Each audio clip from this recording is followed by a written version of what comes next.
All right, guys, got a work order the other day, and it was a Subzero uh, refrigerator. And the complaint from the customer was that it didn't have any power, so it just stopped working.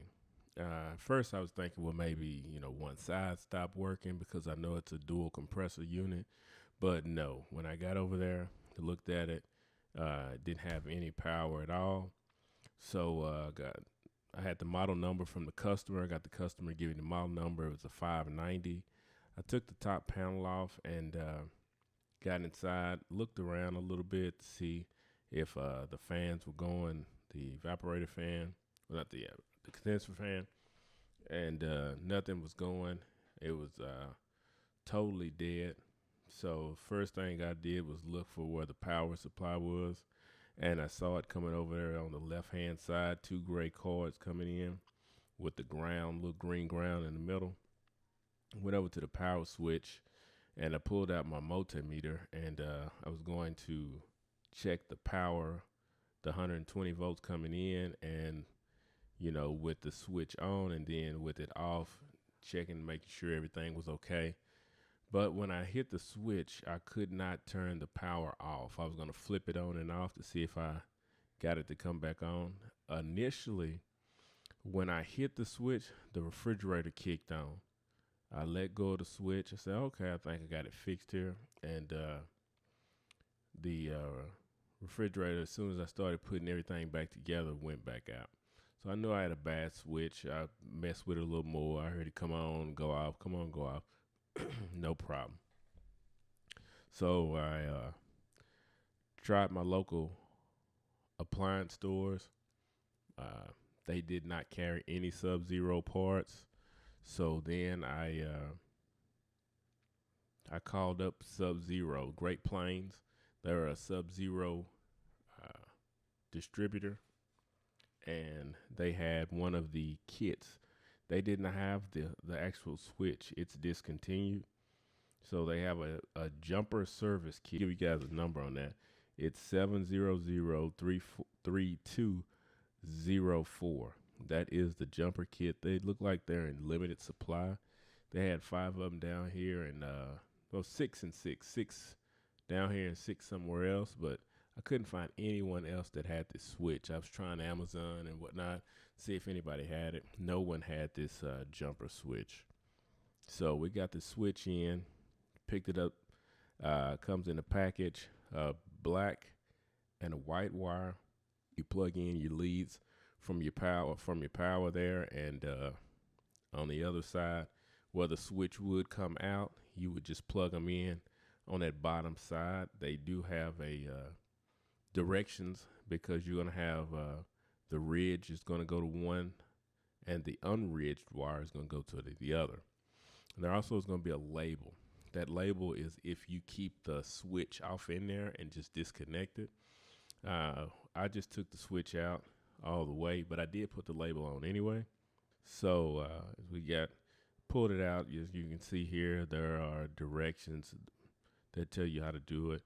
This right here is just an inside look of the 2 compressors off inside of there, and your office tubes and whatnot. That's up top of your Subzero built-in refrigerator. More of your water line. Now we're back at the switch here, and we're about to get started taking those apart. We made sure we hit the breaker on those. Make sure you turn off the power before you start. And as you can see, one of the wires is burnt. The connector there is burnt. That actually was on both wires on the power side. Both of the wires that were burnt, and that's where the switch was burnt. The connector on the switch actually was stuck in the bottom one. I don't know if we had a power surge or what, but they were both burnt up pretty good. So they were easy to get off.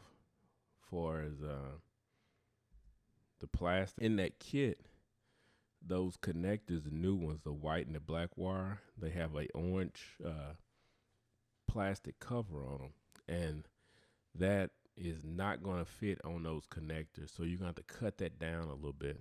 You can see in the photos here, I had to cut it down and expose it a little bit so that it'll fit off into that new area. You can see there's a photo of the connector, a non-ridged one rather, and that is a shot right there of the plastic that I had to cut back for the black wire. Now we're going back in with the black wire, and we're going to put in the other one here. All right, so we have them both in, both white and black wire. Now you see the shot, they're taped up. So I went back with electrical tape on there to make sure that everything was secure and that we did not have any of the metal touching or showing, so that we would reduce the risk of having any type of arcing. So there is that. And the label, I said, put it where the switch was. I actually took out the switch, so you don't see it in the shot, but after you go back to put the cover on, that label's actually in the way. So I pulled that label off and I placed it right there on the top fascia of the refrigerator, not on the actual fascia, the cover part that you would see, but on the metal fascia part. And there is no right. So now there's a shot of the refrigerator actually on again, the lights on and the temperature setting. And really, really easy repair. You just have to read the directions on there. But if you need a little help, you can come here for some guidance, or you can leave a comment below if you need some help, and I can see if I can't help you out. All right, guys, that's it on the Subzero power switch repair. We had to use a jumper, the Subzero jumper service kit, because they no longer make the wire, the switch rather, for this unit. This it's pretty inexpensive, about $11.37, but they look like they're pretty hard to come by. So make sure if you have one that needs this, try to get it ordered from Great Plains Appliance Repair and to get it shipped to you.